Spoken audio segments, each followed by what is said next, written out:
আসসালামু আলাইকুম রহমতুল্লাহি বারাকাতু। তাহমিদ টেক ইউটিউব চ্যানেলের পক্ষ থেকে আপনাদের সবাইকে স্বাগতম। আজকের ভিডিওর টপিক হচ্ছে যে আপনি কিভাবে আপনার ফেসবুক পেজটি ডিলিট করবেন বা ডিসেবল করে দিবেন, সেই প্রসেসটি আজকে দেখানো হবে। তো চলুন কথা না বাড়িয়ে মূল ভিডিওতে চলে যাই। মূল ভিডিওতে যাওয়ার আগে একটা কথা বলে নিই, আপনি যদি আমাদের ইউটিউব চ্যানেলটিতে নতুন হয়ে থাকেন, আমাদের ইউটিউব চ্যানেলটি সাবস্ক্রাইব করে আমাদের সাথেই থাকবেন এবং নিত্য নতুন ভিডিও পেতে পাশে থাকা বেল আইকনটি বাজিয়ে দেবেন। এবং আমাদের পেজ থেকে যদি ভিডিওটি দেখে থাকেন তো আমাদের পেজটি ফলো করে আমাদের সাথেই থাকবেন। তো এর জন্য চলে যেতে হবে আপনাকে ফেসবুক অফিসিয়াল অ্যাপসে। আপনি ফেসবুক লাইট থেকে পারবেন না, অনেক সময় লাইটে সমস্যা করে। তো আপনি ফেসবুক অফিসিয়াল অ্যাপসে চলে আসবেন। ফেসবুক অফিসিয়াল অ্যাপসে চলে আসার পর এখানে আপনার অ্যাকাউন্টটি লগ ইন করা থাকবে। তো আপনি এখান থেকে থ্রি ডট অপশনে ক্লিক করবেন। থ্রি ডট অপশনে ক্লিক করার পর এখান থেকে আপনি আপনার পেজটি বেছে নেবেন। আপনি এখান থেকে আপনার পেজটি চয়েস করে নেবেন। যে পেজটি ডিলিট করতে চান সেই পেজটি চয়েস করে নেবেন। তো আমি এখান থেকে আমার পেজে চলে যাব।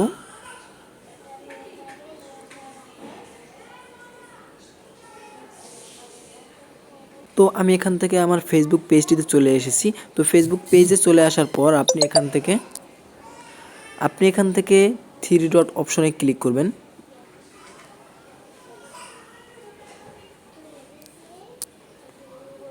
এখানে ক্লিক করার পর আপনি এখান থেকে নিচে চলে আসবেন। নিচে চলে আসার পর দেখতে পাচ্ছেন সেটিংস অ্যান্ড প্রাইভেসি অপশনটি আছে। এই সেটিংস অ্যান্ড প্রাইভেসি অপশনে ক্লিক করবেন। সেটিংস অ্যান্ড প্রাইভেসি অপশনে ক্লিক করার পর আপনি এখান থেকে সেটিংস অপশনে ক্লিক করবেন।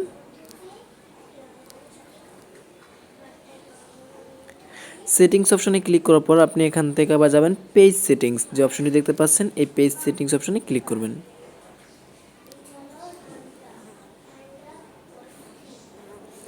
এখানে ক্লিক করার পর আপনি এখান থেকে নিচে চলে আসবেন।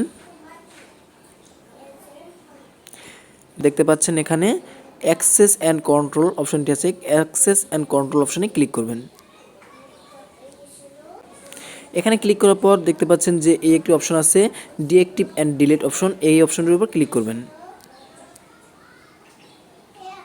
এখানে ক্লিক করার পর আপনি যে কোনো একটি বেছে নেবেন। আপনি ডিঅ্যাক্টিভ করতে চাইলে আপনি ডিঅ্যাক্টিভ করতে পারবেন, ডিলিট করতে চাইলে ডিলিট করতে পারবেন। তো আমি যেহেতু আমার পেজটি আমি ডিলিট করবো, তার জন্য আমি ডিলিট অপশনটির উপর ক্লিক করব।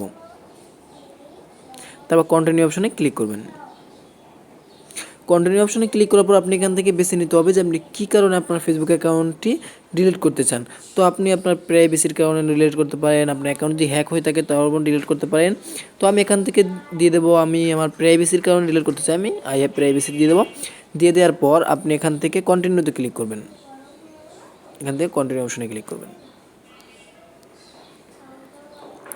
কন্টিনিউ অপশনে ক্লিক করার পর আপনার ফেসবুক অ্যাকাউন্টে যদি আপনার পেজে যদি আপনার তথ্য থাকে, পার্সোনাল তথ্য, আপনি চাইলে এখান থেকে পার্সোনাল তথ্যগুলো ডাউনলোড করে নিতে পারবেন।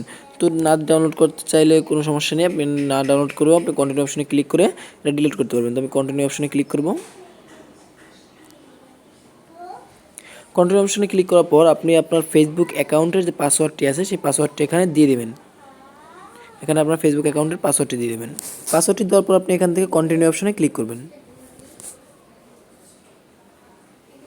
কন্টিনিউ অপশনে ক্লিক করার পর আপনাকে ফেসবুক আবারও বলতেছে যে আপনি কি শিওর আপনার ফেসবুক পেজটি ডিলিট করতে চান।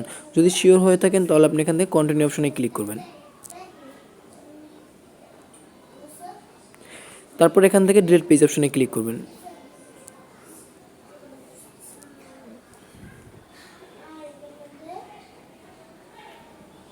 দেখতে পাচ্ছেন আমার পেজটি এখান থেকে ডিলিট হয়ে গেছে। ডিলিট হয়ে যাওয়ার পর অটোমেটিকলি আপনাকে আপনার ফেসবুক অ্যাকাউন্টে নিয়ে আসবে। তো আশা করি ভিডিওটি বুঝতে পারছেন। ভিডিওটি বুঝতে কোনো সমস্যা হলে আমাদেরকে কমেন্ট বক্সে কমেন্ট করে জানাবেন। ইনশাআল্লাহ চেষ্টা করব আপনাদের সমস্যাগুলো সমাধান দেওয়ার।